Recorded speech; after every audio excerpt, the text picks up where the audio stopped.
Bonjour à tous, j'espère que vous allez très bien. Encore, bienvenue dans notre émission Esprit et Vie. Aujourd'hui, je vais parler de la différence qui existe entre l'homme intérieur et l'homme extérieur. Pour commencer, définissons l'homme. La Bible déclare dans 1 Thessaloniciens chapitre 5, verset 3, que le Dieu de paix vous sanctifie lui-même tout entier et que tout votre être, l'esprit, l'âme et le corps soient conservés irrépréhensibles lors de l'avènement de notre Seigneur Jésus-Christ.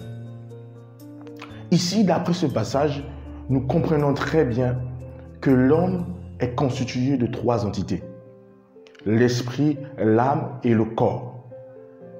Mais nous devons comprendre déjà la place de chaque entité, la place de l'esprit, la place de l'âme et la place du corps. En Genèse chapitre 1, verset 26. Faisons l'homme à notre image et selon notre ressemblance. Donc l'homme a été créé à l'image et selon la ressemblance de Dieu. Pour connaître qui est vraiment l'homme, nous devons connaître qui est Dieu. Jean 4, verset 24. Dieu est esprit. Il faut que ceux qui l'adorent en esprit et en vérité. Alors, si Dieu est esprit, Adam aussi est esprit. Psaume 42, verset 12. Il dit, « Pourquoi t'as battu mon âme et gémis-tu au-dedans de moi? Espère en Dieu. » Qui demande à son âme de ne pas s'abattre? C'est le véritable lui. Qui est le véritable lui? L'esprit. L'esprit dit, « Mon âme ne t'abatte pas. » Alléluia. Alors, donc l'homme est un esprit, il a une âme. Il possède une âme. Et alors, quelle est la place du corps? Jésus-Christ, un jour, les hommes voulaient le faire du mal. Il a dit, détruisez ce temple et je le rebâtirai en 3 jours. La Bible nous dit, il parlait de son propre corps. Donc ici, nous comprenons très bien que le corps est l'habitation, le corps est le temple. Donc ton corps est l'habitation de ton esprit. En gros, l'homme est un esprit, il possède une âme, il habite un corps. Voici la définition de l'homme. Ok, mais dans l'introduction, nous avons compris, Paul dit dans le livre de 2 Corinthiens chapitre 4, verset 16, « Lors même que notre homme extérieur se détruit, notre homme intérieur se renouvelle de jour en jour. » Alors, qui est l'homme intérieur et qui est l'homme extérieur? Commençons par définir l'homme extérieur. L'homme extérieur, c'est tout simplement le corps physique et ses 5 sens, c'est-à-dire lui, l'odorat, le toucher, le goût et la vue. Voici l'homme extérieur.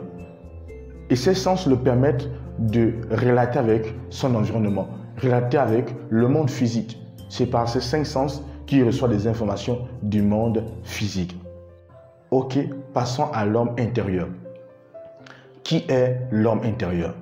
L'homme intérieur, c'est tout simplement l'homme invisible aux yeux physiques. L'homme intérieur, c'est l'esprit et son âme. L'esprit et son âme, voici l'homme intérieur. Donc l'homme intérieur, l'esprit et son âme, l'homme extérieur, le corps et ses 5 sens. Mais dans la définition de l'homme, nous avons compris que l'esprit est le véritable homme.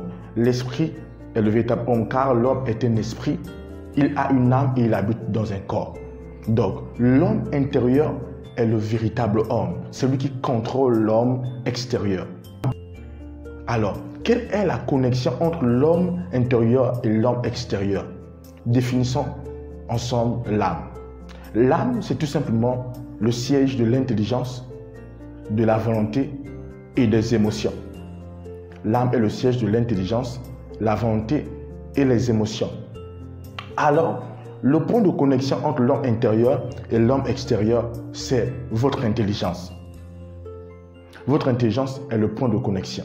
Votre intelligence est la porte entre l'homme intérieur et l'homme extérieur. Simple. Supposons que quelqu'un vienne vers vous parlant une langue inconnue de vous et il se met à vous injurier. Vous ne comprenez pas cette langue. Donc, cette injure ne signifie rien pour vous. Votre intelligence ne peut pas analyser cela. Votre intelligence ne sait pas comment traduire cela. votre intelligence ne peut pas traduire cette information. Et un autre, parlant la même langue que vous, vient et vous injure. Votre intelligence, à l'instant, prend l'injure, traduit l'information. Et cette information entre à l'intérieur de vous et peut produire des émotions, des sensations, des sentiments à l'intérieur de vous.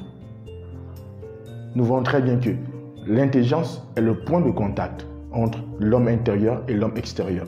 Les émotions sont intérieures. Si quelque chose d'extérieur peut produire des émotions à l'intérieur, l'intelligence l'apporte. C'est pourquoi dans notre prochain épisode, nous allons ensemble naviguer sur l'intelligence. Alors, merci de nous avoir suivis. Que Dieu vous bénisse. À la prochaine.